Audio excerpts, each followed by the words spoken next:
Welcome to the Biohackers World Conference and Expo. I am so excited because I'm sitting here with Angie, who is the Vice President of the Braincode Centers.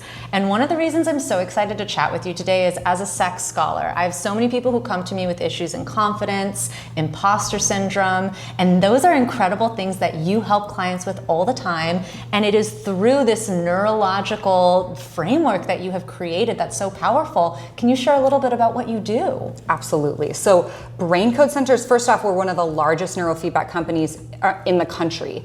And we do brain mapping and neurofeedback treatment. So a brain map is a quantitative electroencephalogram, similar to an EEG, except that we're not only looking for structural damage. We're looking at the neurological and the electrical wave activity happening. And literally everything is going to show itself to us in neurological wave activity. Anxiety, depression, irritability, trauma, PTSD, brain injuries.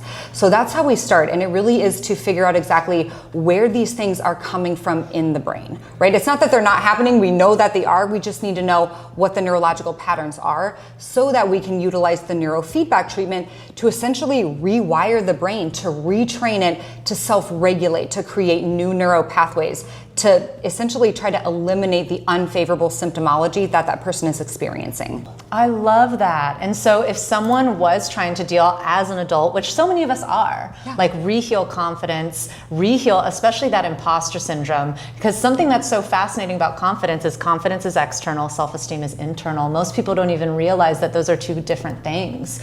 If someone were to come to the Braincode Centers and this is something they're looking for, what would you tell them? So I actually have heard that many times, and usually it's kind of in congruence with other things going on, right? That, hey, I'm struggling with some self-confidence, possibly also some anxiety, possibly also some depression. You know, there's usually kind of a multifaceted thing going on. So we really need to know exactly where all of those patterns are coming from. So we're going to start with a brain map. First off, Rachel and myself, my business partner, we're both licensed professional counselors. So yes, we're coming from this from a neurological standpoint, also from an emotional, psychological standpoint. So we start with a brain map to see exactly what's going on. All humans are capable of producing the same brainwaves, delta, deep sleep, theta, drifting into sleep. Alpha is a receptor that kind of helps move the brain around, beta, clean energy, high beta, fight or flight. Now, somebody who very specifically was like, hey, self-esteem, like that's what's going on. Is that going to come from one pattern in the brain? No, it's not. It's probably going to come from multiple, right? That possibly that person has excess high beta wave activity happening in the brain, which is going to cause anxiety, irritability, defense mechanisms, hypervigilance, right? If that person is kind of living in a state of fight or flight, absolutely, they probably walk into a social setting and it's overwhelming or overstimulating, right? I wouldn't want to be in that situation either. That sounds deeply unenjoyable. Someone else might be producing some excess theta wave activity. It makes it hard for them to stay focused, feel motivated, to be able to do any type of task completion. So it's probably coming from, a multitude of different patterns and different people. The brain map is really going to show us, okay, here's where it's coming from. Then we are huge on education. So we're going to talk to that person about, hey, here's what we're seeing. Does this feel congruent for you? If someone has a lack of alpha wave activity in the brain, so alpha gives us safety and security. And usually we develop that in early childhood. So if I saw a lack of alpha, I might say, hey, tell me about your early developmental, nuclear family. What was that like? Did you feel safe? Did you feel supported? Did you feel secure? Oftentimes, if they don't have alpha, I'm going to get, kind of a mixed bag of answers. Well, I had an absent parent, or, this happened, or this trauma, was experienced. So let's address it there. And then the actual neurofeedback treatment is truly operant conditioning of the brain. It is reward-based training.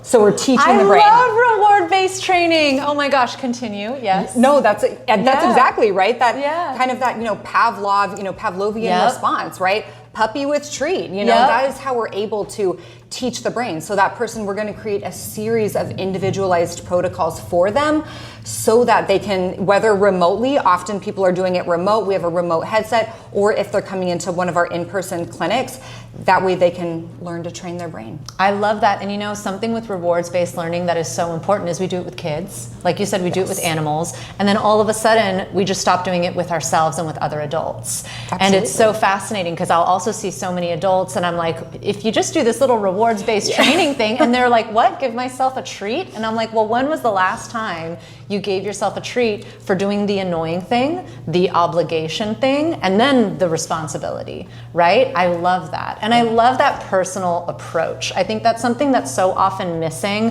when we are seeking help from more mainstream normative venues like therapy, which I love therapy. Everyone should be in therapy.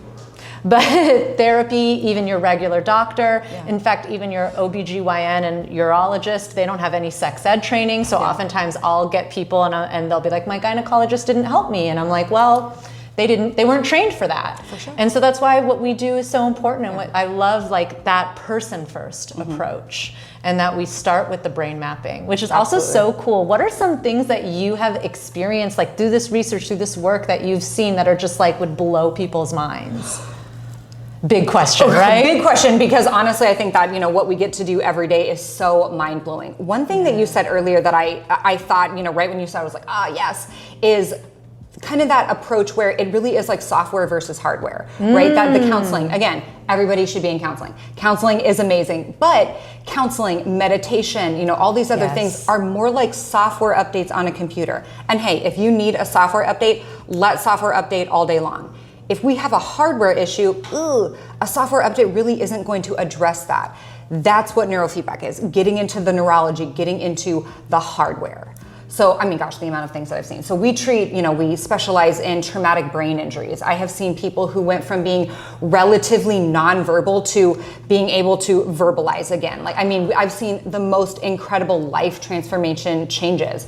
A niche population that we work with is kids with like early developmental trauma who have been adopted, things like that, inner utero trauma, who go from, you know, experiencing things like reactive attachment disorder to being able to attach to people.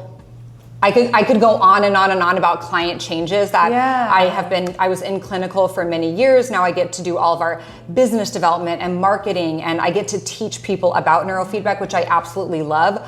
But the client care side of it is so special. Oh, I bet. And like most people don't know, your brain is your biggest sex organ. So if you have sex questions, you can also go to the Braincode Center. Oh my! I have people come in all the time who have anxiety around sex, who have low libido.